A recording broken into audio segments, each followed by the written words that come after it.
Hi friends, నా పేరు Kolluru Ramanyalu advocate. Welcome to the Law Teller YouTube channel. ఇప్పుడు నేను మీకు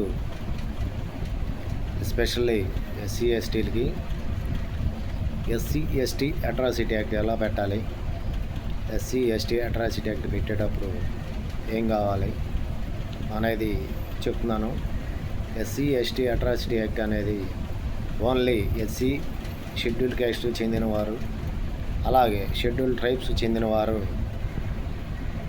ఏదన్నా పొలం పేరుతో అబ్యూజ్ చేసినప్పుడు, పొలం పేరుతో తిట్టినప్పుడు, పొలం పేరుతో దాడి చేసినప్పుడు, లేదంటే దళిత వాడల్లో మాలా మాదిగల్ని, ఎస్సీలని, అలాగే ఎస్టీలని, షెడ్యూల్ ట్రైబ్స్ వారిని వెలివేసినా కానీ, ఎటువంటి క్యాస్ట్కు సంబంధించి పొలం పేరుతో దూషించినా కానీ, పొలం పేరుతో దూషించి కొట్టినా కానీ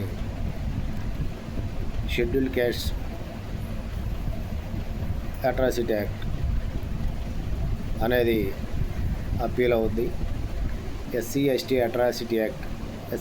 అట్రాసిటీ యాక్ట్ అనేది మన భారతదేశంలోనే ఎస్సీలకు ఎస్టీలకు వాళ్ళ యొక్క అభ్యున్నతిని కాపాడటానికి, వాళ్ళకి జరుగుతున్నటువంటి సమాజంలో వాళ్ళపై జరుగుతున్నటువంటి అంటరానితనం, అత్యాచారాలు, అలాగే పొలం పేరుతో అంటరాని వాడిగా చూడటం, ఇటువంటివి ఇవన్నీ రూపుమాపటానికి మన భారతదేశంలో షెడ్యూల్ ట్రైబ్స్ అట్రాసిటీ యాక్ట్ అనేది భారతదేశ ప్రభుత్వం తీసుకురావడం జరిగింది. ఈ ఎస్సీ ఎస్టీ అట్రాసిటీ యాక్ట్ అనేది ఒరిజినల్గా వేరే కులాల వారు, అంటే బీసీ ఓసీల వారు ఒరిజినల్గా ఏదన్నా కులం పేరుతో తిడితేనో, లేదంటే మీ కులం పేరు పెట్టి మిమ్మల్ని కొడితేనో, లేదంటే మిమ్మల్ని ఏదన్నా తక్కువ కులం వాడానో, ఎస్సీ వాడానో, ఎస్టీ వాడానో మిమ్మల్ని అంటరానితనంగా చూస్తేనో, అంటరాని వారిగా చూస్తేనో, లేదంటే అటువంటి ఆ రకమైనటువంటి చర్యలు ఏమైనా చేస్తేనో ఎస్సీలు మరియు ఎస్టీలు ఈ కేసుని బీసీలు ఓసీల మీద మాత్రమే పెట్టాలి. ఎస్సీలు అట్రాసిటీ యాక్ట్ ఎస్సీ కులంలోనే ఉన్నవారి మీద పెట్టడం కుదరదు. ఎస్టీలు ఇదే ఎస్టీ అట్రాసిటీ యాక్ట్ని ఎస్టీ కులంలోనే ఉన్నవారి మీద పెట్టడం కుదరదు. ఈ కేసు ఓన్లీ షెడ్యూల్ ట్రైబ్స్ అనే గవర్నమెంటు క్యాస్ట్ సర్టిఫికేట్ ఇచ్చి ఫలానా కులం వారు, వీళ్ళు ఎస్సీ వారు, ఎస్టీ వారు అని చెప్పి గవర్నమెంట్ ధృవీకరించిన క్యాస్ట్ సర్టిఫికేట్ ఉంటేనే ఎస్సీ ఎస్టీ అట్రాసిటీ యాక్ట్ అనేది మీరు పెట్టడానికి అర్హులు.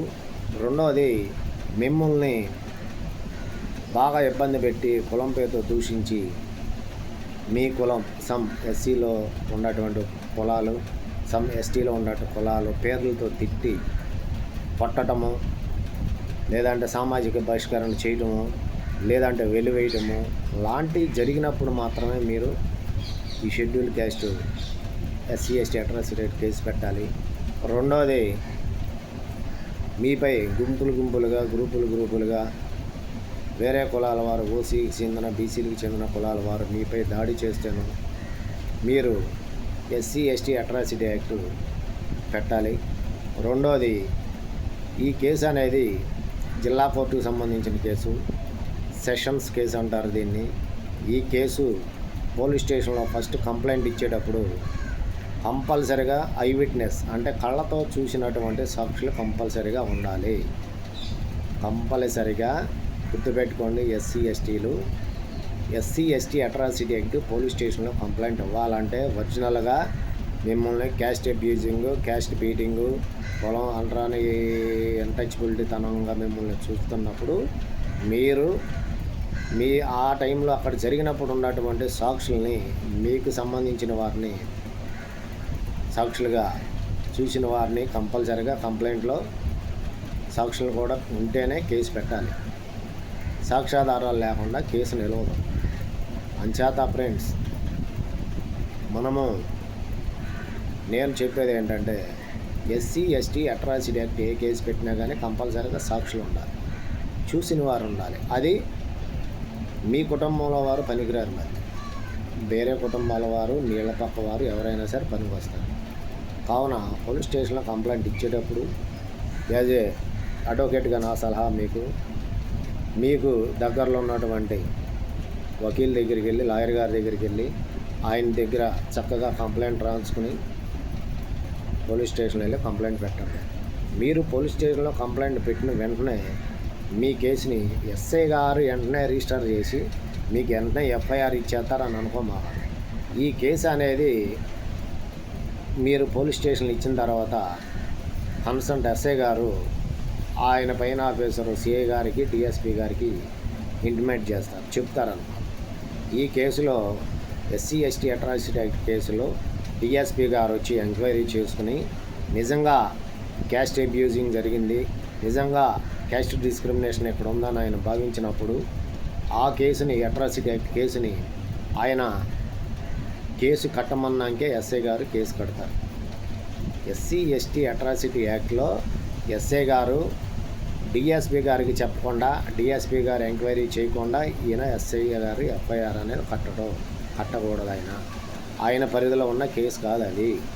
కంపల్సరీగా సబ్ ఇన్స్పెక్టర్ కేసు కట్టే ఎఫ్ఐఆర్ రిజిస్టర్ చేసే కేసు మాత్రం కాదు ఫ్రెండ్స్, అది గుర్తుపెట్టుకోవాలి మీరు. కంపల్సరీగా పోలీస్ స్టేషన్కి SC ST atrocity act complaint వచ్చిందంటే కన్సర్న్ పోలీస్ స్టేషన్ ఎస్ఐ గారు కన్సర్న్ డిఎస్పీ గారికి ఇంటిమేట్ చేసి ఆయన వచ్చి ఎంక్వైరీ చేసినాక మాత్రమే ఎఫ్ఐఆర్ కడతారు ఫ్రెండ్స్. ఆయన ఇన్స్ట్రక్షన్స్ మేరకు మాత్రమే ఎస్ఐ గారు ఎస్సీ ఎస్టీ అట్రాసిటీ యాక్ట్ని ఆయన చెప్పిన రీతిలో ఎఫ్ఐఆర్ కడతారే కానీ సొంతంగా ఎస్ఐ గారు ఎఫ్ఐఆర్ కట్టడానికి లేదు, చట్టం ఒప్పుకోదు. అలా ఎఫ్ఐఆర్ కట్టిన ఈ కేసు నాన్ బెయిలబుల్ కేసు. దాని కేసుని ఎఫ్ఐఆర్ అయిన తర్వాత గ్రావిటీని బట్టి రిమాండ్ విధిస్తారు.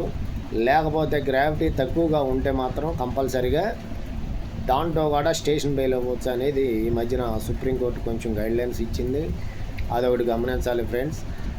ఇక బాగా పొలం పేరుతో కొట్టి తిట్టి ఆ కంప్లైంట్కి గాయాలయ్యి, లేదంటే ఏదైనా చావు బతుకులు ఉంటేనో, లేదంటే అగ్రవర్ణాల వాళ్ళు ఎస్సీ ఎస్టీ క్యాండిని కొట్టి చంపేస్తేనో, లేదంటే ఎస్సీ మహిళలు అత్యాచారానికి గురైతేనో, లేదంటే ఎస్సీ మహిళలు చంపబడితేనో, లేదంటే ఎస్సీలు ఎస్టీలు గ్రామ బహిష్కరణ జరిగితేనో అటువంటి కేసుల్లో కంపల్సరీగా రిమాండ్ పెడతారు. అంతేగాని నన్ను ఊరికే కులం పేరుతో తిట్టాడు, నన్ను కులం పేరుతో దూషించాడు, నన్ను ఎట్ట అన్నాడు అన్న దానికి కంపల్సరీగా ఆ కేసుల్లో మాత్రం మ్యాక్సిమం స్టేషన్ బెయిల్ ఇస్తారు. కాదు కూడదు, ఇంకా దాంట్లో ఇంకా గ్రేవియన్స్ ఉంది, దాంట్లో ఇంకేదైనా ఫర్దర్గా జరిగే అవకాశాలు ఉన్నాయి అని చెప్పి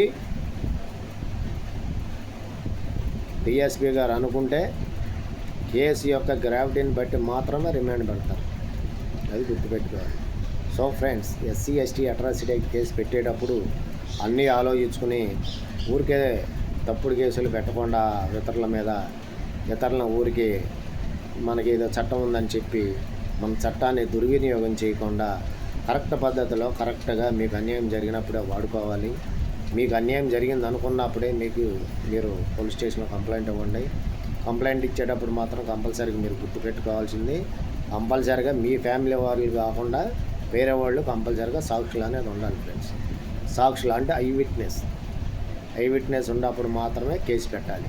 లేది ఊరికే నన్ను తిట్టాడు, నన్ను అట్టన్నాడు ఇట్టన్నాడు ఆ కేసుల్లో మాత్రం అదే మా ఎస్సీలని ఎస్టీలని అమ్మాయిలని రేప్ చేస్తాను, లేదంటే ఏదన్నా కొట్టడాలు ఇంజరీస్ అయినప్పుడు, లేదంటే చంపేసినప్పుడు మాత్రం ఐ విట్నెస్ అవసరంలా, దానికి విట్నెస్ వేరే ఉంటారు సార్, అది గుర్తుపెట్టుకోవాలి. ఐ విట్నెస్ అలా ఊరికే నన్ను పలానా వ్యక్తి తిట్టాడాను, లేదంటే పలానా వ్యక్తి నన్ను ఎట్ట అన్నాడాను అటువంటిప్పుడు మాత్రం కేసుకి సాక్షులు కావాలి. కానీ ఐ విట్నెస్ మిగతా పెద్ద కేసులు ఏమైనా డెత్లు జరిగినప్పుడు, రేపులు జరిగినప్పుడు అగ్రవర్ణాల చేతుల్లో అప్పుడు కేసులు పెట్టేటప్పుడు సాక్షులు అంత అవసరం లేదు ఫ్రెండ్స్. అక్కడ ఉండేటువంటి ఎవిడెన్స్ని పోలీస్ వారు గ్యాదరింగ్ చేస్తారు, అప్పుడు దాన్ని బట్టి కేసు కడతారు. సపోజ్ ఒక ఎస్సీ ఎస్టీ క్యాండిడేట్ ఓసీ బీసీల చేతుల్లో చంపబట్టాడు అనుకో, దానికి ఐ విట్నెస్ అవసరంలా, అక్కడ ఉన్నటువంటి ఎవిడెన్స్ను పోలీస్ వారు గ్యాదరింగ్ చేసి ఆ ఎవిడెన్స్ని బట్టి దానికి చాలా సాక్ష్యాధారాలు అనేది పోలీసు వారు సేకరిస్తారు. దానికి అవసరం అసలు ఎటువంటి ఇంజరీస్ లేకుండా నన్ను ఊరికే కులం పేరుతో తిట్టాడు, నన్ను ఊరికే కులం పేరుతో ఎట్ట బెదిరించాడు, నన్ను ఊరు గట్ట అన్నాడు అని కేసులు పెడితే మాత్రం కంపల్సరీగా సాక్షులు కావాలి, చూసిన వారు కావాలి. అక్కడ మీతో పాటు ఉండి అక్కడ ఉండి చూసిన వారు మాత్రమే కావాలి. సో గుర్తుపెట్టుకోండి, మీరు పోలీస్ స్టేషన్లో కంప్లైంట్ ఇచ్చిన వెంటనే ఎస్ఐ గారు ఎఫ్ఐఆర్ రిజిస్టర్ చేయడు. డిఎస్పీ గారికి ఇంటిమేషన్ చేసి డిఎస్పీ గారు కట్టమంటేనే ఎస్ఐ గారు ఎఫ్ఐఆర్ కడతారు. డిఎస్పీ గారు ఇన్వెస్టిగేషన్ చేసిన తర్వాత ఆయన చెప్పిన దాన్ని బట్టి ఈయన కేసు కడతారు. సో ఫ్రెండ్స్ గుర్తుపెట్టుకోండి, నా ఛానల్ని LAWTELLER ఛానల్ని సబ్స్క్రైబ్ చేసుకోండి, షేర్ చేయండి, కామెంట్ చేయండి. మీకేమన్నా డౌట్స్ ఉంటే కామెంట్ రూపంలో నాకు తెలియపరచండి. నేను డిస్క్రిప్షన్లో నా ఫోన్ నెంబర్ ఆయన ఇస్తున్నాను, మీరు నాకు కాల్ చేసిన డౌట్స్ ఉండి అడగచ్చు. సో ఫ్రెండ్స్, ఈ ఛానల్ని షేర్ చేసి, లైక్ చేసి, కామెంట్ చేసి నన్ను ఇంకా ఛానల్ని మీ ఫ్రెండ్స్తో కూడా సబ్స్క్రైబ్ చేయించి నా ఛానల్కి తోడ్పాటుని ఇవ్వగలరని, చేయూతనిస్తారని కోరుకుంటూ ముగిస్తున్నాను. మళ్ళీ మరో వీడియోతో మళ్ళీ ఈ ఛానల్లోకి వస్తాను ఫ్రెండ్స్. Until then bye.